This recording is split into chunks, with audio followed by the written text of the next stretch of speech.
العالمين.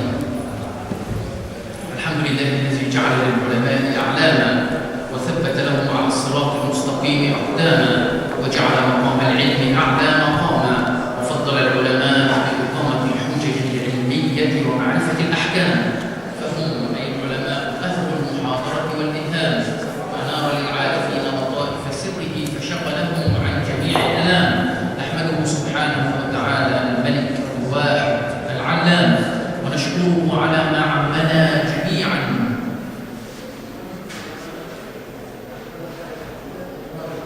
بالمزيد من الأنعام والأفضال. أيا من كلما نودي أجاب، ومن بجلاله يمشي السحاب، ويا من رد يوسف بعد بعد وكان أبوه ينتحل الرحاب، ويا من خص أحمد واصطفاه صلى الله عليه وآله وسلم وأيده بالرسالة والكتاب.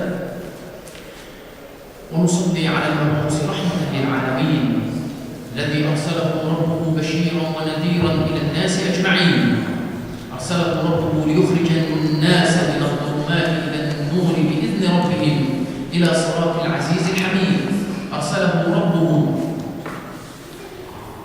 ليكون حجة على البشر جميعا في أنه بلغ الرسالة وأدى الأمانة ونصح للأمة فكشف الله به الأمة.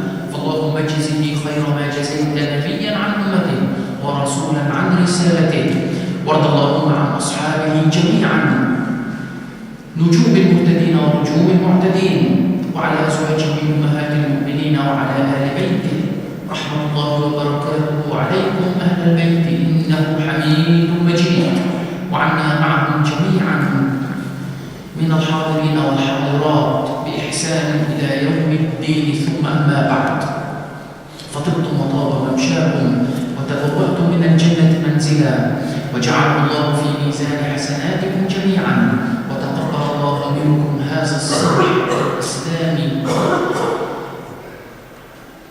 المنير. من بنى مسجدا أو بيتا لله بنى الله له بيتا في الجنة، فهنيئا لكم جميعا. اجعلونا ضيوفا عندكم في الجنة يوم لا ينفع مال ولا بنون إلا من أتى الله بقلب سليم. محاضرة اليوم تتعلق بقيمة العمل الصالح. والعمل الصالح ينفع الإنسان في الحياة وبعد الممات. العمل الصالح ينفع الإنسان يوم لا ينفع مال ولا بنون. العمل الصالح قيمته تظهر على عين الحياة وتظهر أيضا بعد الممات. العمل الصالح قيمته لا تتعلق بالشخصية، فلا تتعلق بالشخص الذي عمل العمل الصالح فقط، وإنما تتضاعف وتخترق وتزداد لتذهب له ولذريته ولأحفاده.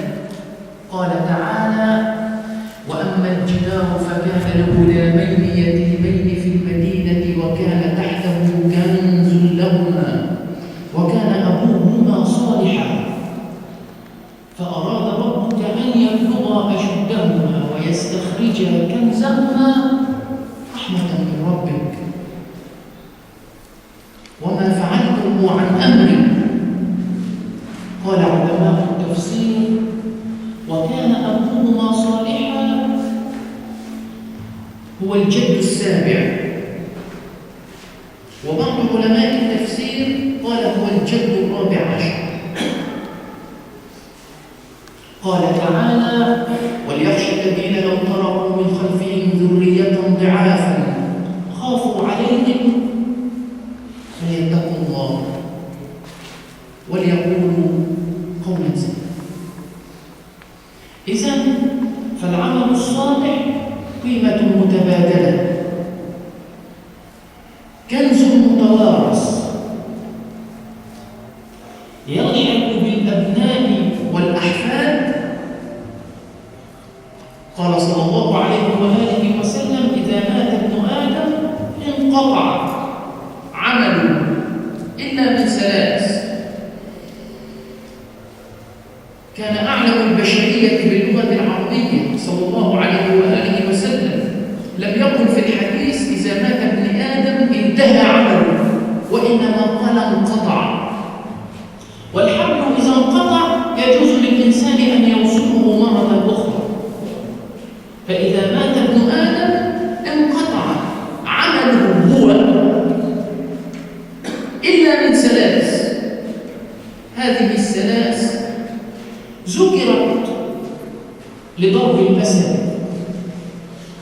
لبيان الضر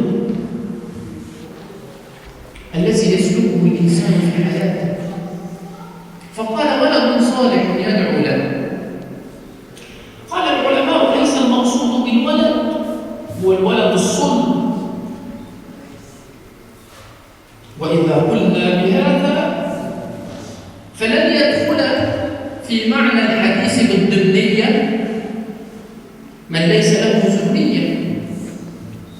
الإسلام أوسع وأشمل من هذا، فالمعلم والمدرس مرب فاضل، فكل من درس لهم وكل من علمهم هم أولاد له. فعندما تتذكر معلمك أو مدرسك الذي درس لك فهو في ميزان حسناتك. ولد صالح يدعو له أو علم ينتفع به. مشاركة الإنسان في بناء مسجد، وهذا المسجد سيخرج كوادر، وهؤلاء الكوادر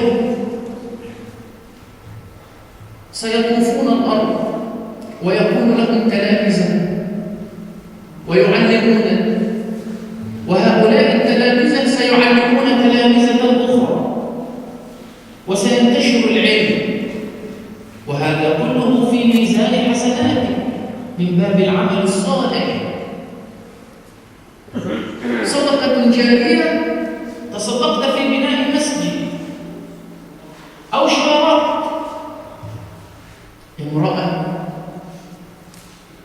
أرملة في معيلة أسرتها، أو تصدقت على ولد يتيم شاركت في بنائه. والإنسان بنيان الرب، ملعون من هدمه. فأسس هذا الولد تأسيسا سليما شرعيا يصب في ميزان حسناتك. الحسنات لا تتعلق بالمشايخ والعلماء والأئمة فقط، وإنما تربية الأولاد وإطعام أهلك من مال حلال صدقة أيضا، وفي وضع أحدكم صدقة، كلام النبي صلى الله عليه وآله وسلم. فقالوا يعني أو يأتي الرجل أهله ويأخذ حسنات؟ قال أرأيت لو وضعها في حرام؟ لو وضعها في حرام يأخذ سيئات ولا لا؟ يأخذ سيئات. إذن فلو وضعها في حلال بمفهوم المخالفة، لو وضعها في حلال يأخذ حسنات. والعمل الصالح يرفعه. قال تعالى المال والبنون زينة الحياة الدنيا ولكن الباقيات الصالحات خير عند ربك ثوابا وخير أملا.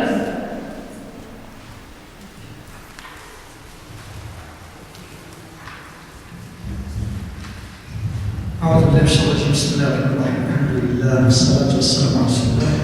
الشيخ dit louange à Allah subhanahu wa ta'ala qui a fait des savants des références pour les humains et qui a mis la valeur de la science au plus haut degré. Nous le remercions de ce qu'il nous a donné pour qu'il nous donne plus subhanahu wa ta'ala. Le chef il a dit, Allah subhanahu wa ta'ala, il a envoyé notre cher prophète Muhammad sallallahu alayhi wa sallam pour faire sortir les gens des ténèbres à la lumière par la permission divine. Il a, sallallahu alayhi wa sallam, il a transmis le message et selon la plus parfaite transmission. Nous prions Allah subhanahu wa ta'ala de le récompenser pour sa communauté et pour le bien qu'il nous a apporté, sallallahu alayhi wa sallam. Et après, il nous dit je prie Dieu pour qu'il purifie vos âmes et qu'il purifie vos pas à la mosquée, et ainsi que les les frères qui veillent sur cette belle mosquée, masha'Allah. Qu'Allah subhanahu wa ta'ala récompense. Le prophète sallallahu alayhi wa sallam dit celui qui construit une maison pour Allah subhanahu wa ta'ala, Allah lui construit une maison au paradis. Au paradis ce jour-là, où nul ne sera bénéfique pour nous, ni notre argent, ni nos enfants, sauf si on vient auprès de Dieu avec un cœur pur. Qu'Allah fait que ce soit tout ça dans nos hasanats, dans le compte de nos hasanats. Excusez-moi une seconde, peut-être je me suis perturbé un petit peu les feuilles. Voilà. Donc la valeur, le sujet c'est la valeur du bonheur. Le bonheur, mes frères, mes sœurs, il est bénéfique pour nous, pas uniquement dans cette vie, mais dans cette vie et dans l'au-delà. Dans l'au-delà, aussi, la valeur de bonne œuvre, elle est manifestée, on la voit sur notre vie et aussi après la mort. Et cette valeur ne dépend pas uniquement de la personne qui fait les bonnes œuvres. Parce que celui qui fait des bonnes œuvres, les récompenses, elles atteignent ses enfants et ses descendants.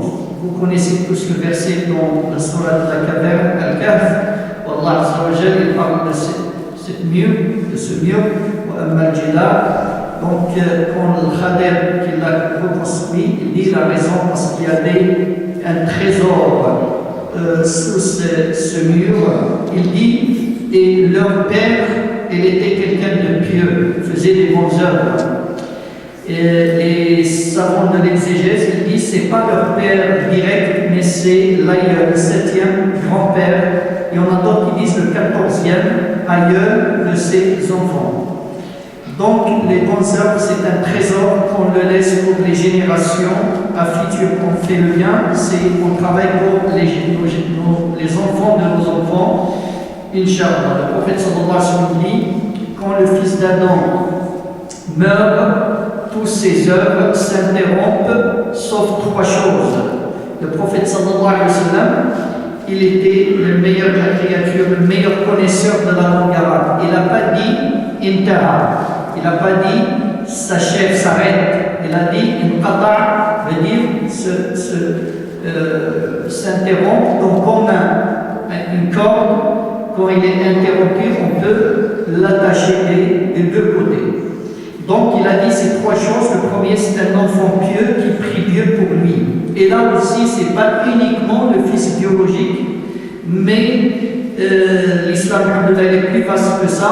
Chaque personne qui a des élèves, qui a transmis un savoir, tout ça c'est ses enfants, et tous ces gens-là qu'on lui font dua, ça lui arrive, Inch'Allah, après sa mort, il le trouvera dans le compte de ses hasanats. Deuxième, il a dit le prophète sallallahu alayhi wa sallam, une science utile à l'humanité. Donc une science qui a, bien même si on ne donne pas de science, mais on participe par exemple à la construction d'un édifice tel que cette mosquée, on participe en quelque sorte à transmettre le savoir à des enfants qui vont devenir plus tard, Inch'Allah, des cadres religieux musulmans qui vont transmettre un savoir à leurs disciples et ainsi de suite. Et le jour du jugement, on sera étonné de toutes les hasanats qu'on trouvera auprès d'Allah subhanahu wa ta'ala. Et une sadaqa jariya, la troisième, une aumône perpétuelle qui continue dans le temps. Ça veut dire aider une femme orpheline, une femme veuve à subvenir aux besoins de sa famille, parrainer un orphelin, c'est construire une personnalité et un musulman.